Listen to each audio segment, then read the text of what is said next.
গণিত আৰু নিমখ একেই চেনেলত আপোনাক স্বাগতম।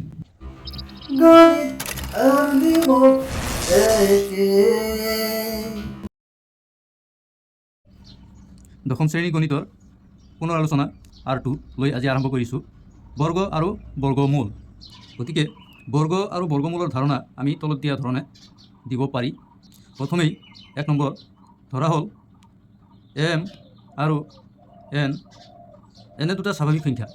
m আৰু n এনে দুটা স্বাভাৱিক সংখ্যা যাতে m = n স্কোয়াৰ হয়। m আৰু n এনে দুটা স্বাভাৱিক সংখ্যা যাতে m = কি হয় n স্কোয়াৰ হয়।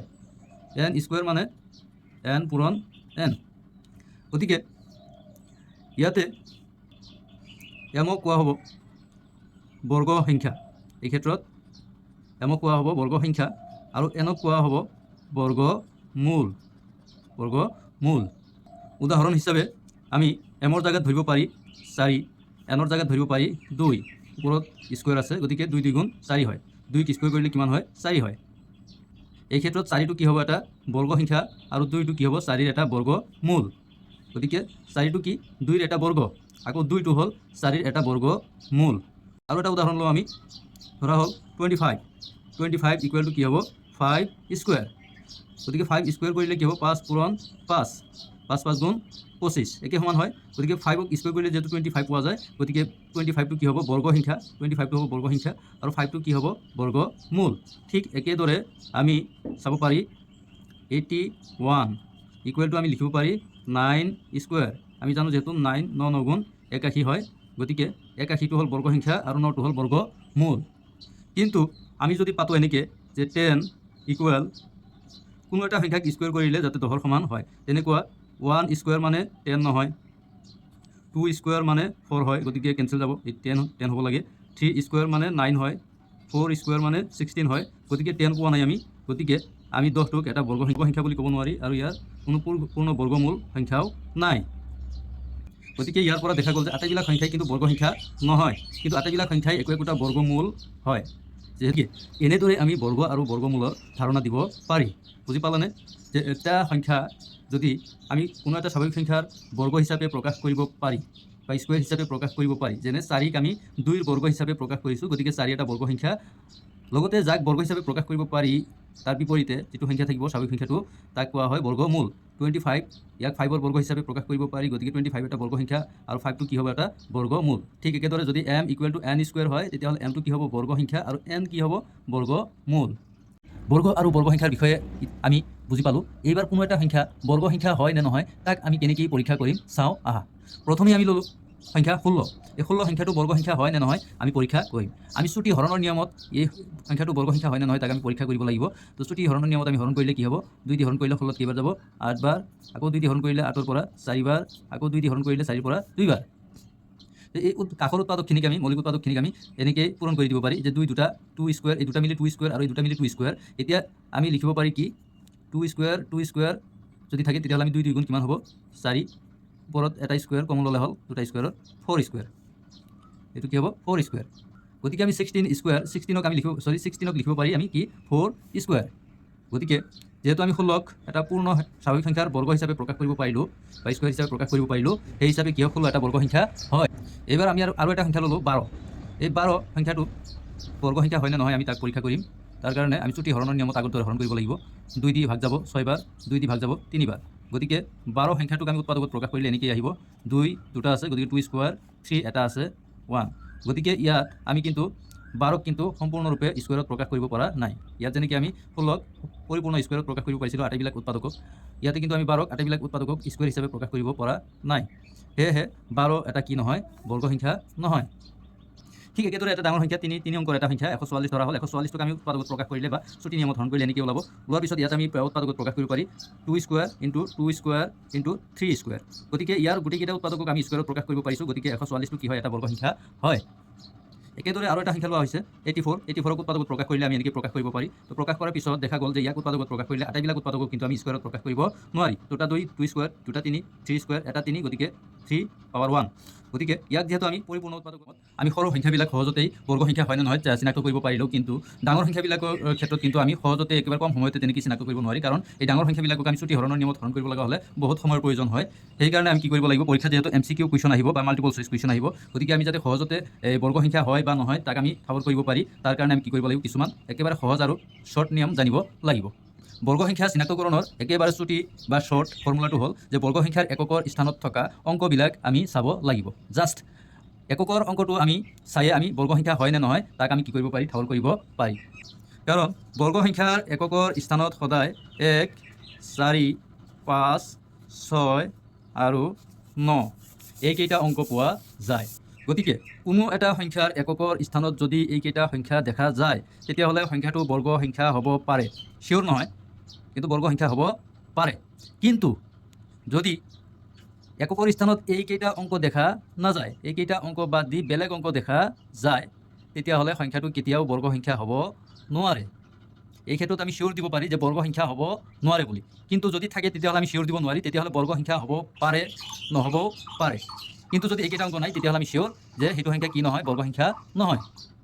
1 নম্বৰ নিয়মটোৱে 2 নম্বৰ কৰি এটা অংশত 2 নম্বৰ কৰি ইয়াতে দিছোঁ 2 নম্বৰত, সেইটো হ'ল যে বৰ্গ সংখ্যা এটাৰ শেষৰ ফালে, এইটো এককৰ স্থানৰ লগত জড়িত নহয়, শেষৰ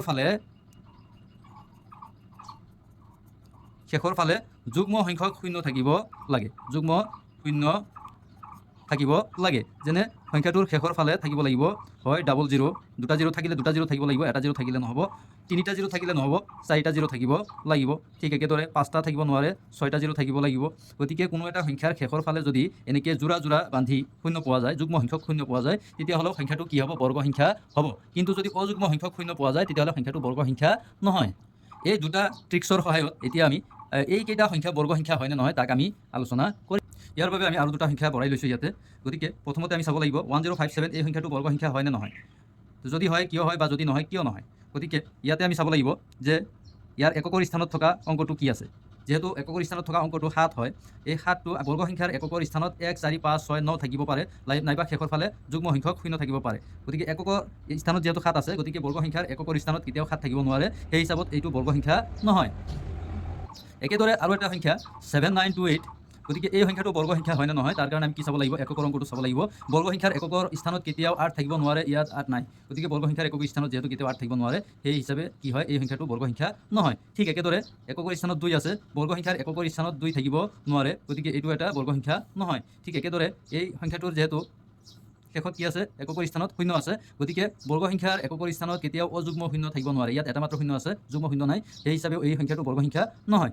ঠিক একেদৰে এই সংখ্যাটোত 169, গতিকে এককৰ স্থানত কি আছে, 9 আছে, গতিকে বৰ্গ সংখ্যাৰ এককৰ স্থানত 9 থাকিব পাৰে, 9 থাকে, গতিকে এই সংখ্যাটো কি হ'ব পাৰে, বৰ্গ সংখ্যা হ'ব পাৰে, বা বৰ্গ সংখ্যা এইটো হয়। 13 13 গুণ 169 যিহেতু এই সংখ্যাটো বৰ্গ সংখ্যা হয়। ঠিক একেদৰে আৰু এটা সংখ্যা লোৱা হৈছে 1764, গতিকে এককৰ স্থানত কি আছে, 4, গতিকে এককৰ স্থানত 4 থাকিব পাৰে, গতিকে এই সংখ্যাটো কি হয়, বৰ্গ সংখ্যা হ'ব পাৰে, নাইবা ই কি হয়, বৰ্গ সংখ্যা হয়, যিহেতু ই 42ৰ বৰ্গ সংখ্যা। গতিকে ইয়াৰ পৰা আমি সহজতে এতিয়া গম পালোঁ যে এই কোনবিলাক সংখ্যা বৰ্গ সংখ্যা হয় বা কোনবিলাক সংখ্যা বৰ্গ সংখ্যা নহয়। ঠিক একেদৰে আৰু এটা উদাহৰণ লওঁ, 900 আৰু 90, দুটা সংখ্যা ধৰা হ'ল। গতিকে 900ৰ শেষৰ ফালে যিহেতু যুগ্ম সংখ্যক শূন্য আছে, গতিকে ই বৰ্গ সংখ্যা হ'ব পাৰে, কিন্তু 9ৰ শেষৰ ফালে যদি অযুগ্ম সংখ্যক শূন্য আছে, এটা শূন্য আছে, গতিকে এই 90টো কি নহয়, বৰ্গ সংখ্যা নহয়। গতিকে এনেদৰে আমি শ্বৰ্ট ট্ৰিক্সত আমি বৰ্গ সংখ্যা হয় নে নহয় আমি চিনাক্ত কৰিব পাৰি। এইবাৰ আগবাঢ়িছোঁ আমি পৰৱৰ্তী, প্ৰতিটো পূৰ্ণ বৰ্গ সংখ্যাৰ কেইটা বৰ্গমূল থাকে, এতিয়া প্ৰশ্ন। গতিকে প্ৰতিটো পূৰ্ণ বৰ্গ সংখ্যাৰ আমি জানি থোৱা ভাল যে প্ৰতিটো পূৰ্ণ বৰ্গ সংখ্যাৰে দুটা বৰ্গমূল থাকে, এটা ধনাত্মক আৰু এটা হ'ল ঋণাত্মক। এটা ধনাত্মক বৰ্গমূল, এটা ঋণাত্মক বৰ্গমূল, দুয়োটাই মান হিচাপে সমান, কিন্তু চিন হিচাপে কি হয়, বেলেগ। যেনে 49ৰ দুটা বৰ্গমূল থাকিব, বৰ্গমূল দুটা হ'ল +7 আৰু কি হ'ব, -7। ধনাত্মক বৰ্গমূল এই ৰুট অভাৰ চিনৰ দ্বাৰা বুজোৱা হয়। ৰুট অভাৰ চিন ব্যৱহাৰ কৰিলে আমি ধৰিব লাগিব ইয়াতে আমি ঋণাত্মক বৰ্গমূলটো ল'ব নালাগে, আমি কি ল'ব লাগিব, কেৱল ধনাত্মক বৰ্গমূল ল'ব লাগিব। যেনে ৰুট অভাৰ 49 মানে হ'ল +7, ইয়াত আমি প্লাছ আৰু মাইনাছ দুয়োটাই যিহেতু থাকিব, গতিকে -7টো ইয়াত আমি ল'ব নোৱাৰি, কাৰণ এই ৰুট অভাৰ চিনটো আমাক নিৰ্দেশ দিছে যে ইয়াৰ পৰা আমি ধনাত্মক বৰ্গমূলটো ল'ব। এইবাৰ লৈ আহিছোঁ একেবাৰে শেষ অংশ, যে দুটা ক্ৰমিক স্বাভাৱিক সংখ্যাৰ বৰ্গৰ মাজত, দুটা ক্ৰমিক স্বাভাৱিক সংখ্যাৰ বৰ্গৰ মাজত কেইটা স্বাভাৱিক সংখ্যা পোৱা যায়, নাইবা দুটা ক্ৰমিক বৰ্গ সংখ্যাৰ মাজত কেইটা স্বাভাৱিক সংখ্যা পোৱা যায়। ইয়াৰ উত্তৰ দিয়াৰ আগতে এটা বস্তু আলোচনা কৰি থৈছোঁ যে ক্ৰমিক স্বাভাৱিক সংখ্যা বুলি ক'লে যে 2ৰ ক্ৰমিক স্বাভাৱিক সংখ্যাটো হ'ল 2ৰ লগত 1 যোগ কৰিলে কিমান হ'ব, তাৰ পিছৰ সংখ্যাটোৱেই মানে 3। ঠিক একেদৰে 4ৰ ক্ৰমিক স্বাভাৱিক সংখ্যাটো হ'ব 4ৰ লগত 1 যোগ কৰিলে কিমান হ'ব, 5।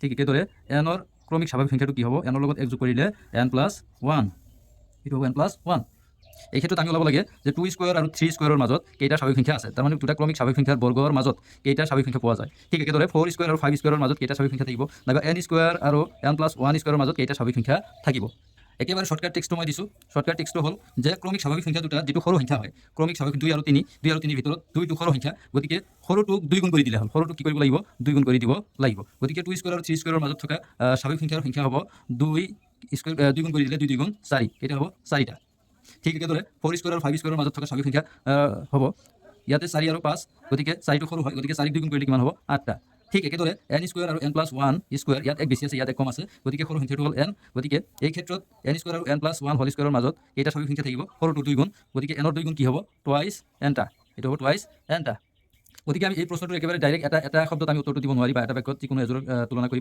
এনচাৰটো দিব নোৱাৰি গতিকে এনচাৰটো এনেকুৱা হ'ব যে দুটা ক্ৰমিক স্বাভাৱিক সংখ্যাৰ সৰুটোৰ দুগুণৰ সমান দুটা ক্ৰমিক স্বাভাৱিক সংখ্যাৰ বৰ্গৰ মাজত থকা স্বাভাৱিক সংখ্যাৰ সংখ্যা হ'ব যে ক্ৰমিক স্বাভাৱিক সংখ্যা দুটাৰ সৰু যিটো সংখ্যা থাকিব তাৰ দুগুণৰ সমান অৰ্থাৎ n স্কোয়াৰ আৰু n+1 হোল স্কোয়াৰৰ মাজত থকা স্বাভাৱিক সংখ্যা হ'ব কেইটা টুৱাইছ nটা সৰুটো 2 গুণ টুৱাইছ n ঠিক একেদৰে 100 স্কোয়াৰ আৰু 101 স্কোয়াৰ এই দুটা বৰ্গ সংখ্যাৰ মাজত থকা স্বাভাৱিক সংখ্যা হ'ব ইয়াত 100টো সৰু হৈ আছে 101তকৈ গতিকে ইয়াক 2 গুণ কৰিলে হ'ব কিমান 200টা ঠিক একেদৰে 25 স্কোয়াৰ আৰু 26 স্কোয়াৰ ক্ৰমিক হয় 25ৰ ক্ৰমিক সংখ্যা 26 ক্ৰমিক সংখ্যা হ'ব লাগিব ক্ৰমিক সংখ্যা দুটাৰ সৰুটোৰ 2 গুণ ইয়াক 2 গুণ কৰিলে কিমান হ'ব 50 25 দুটা হ'লে কিমান হ'ব 50 গতিকে এটা হ'ব 50টা গতিকে এনেদৰে আমি কি কৰিব পাৰি দুটা ক্ৰমিক বৰ্গ সংখ্যাৰ মাজত আমি থকা স্বাভাৱিক সংখ্যাবিলাক গণনা কৰিব পাৰিম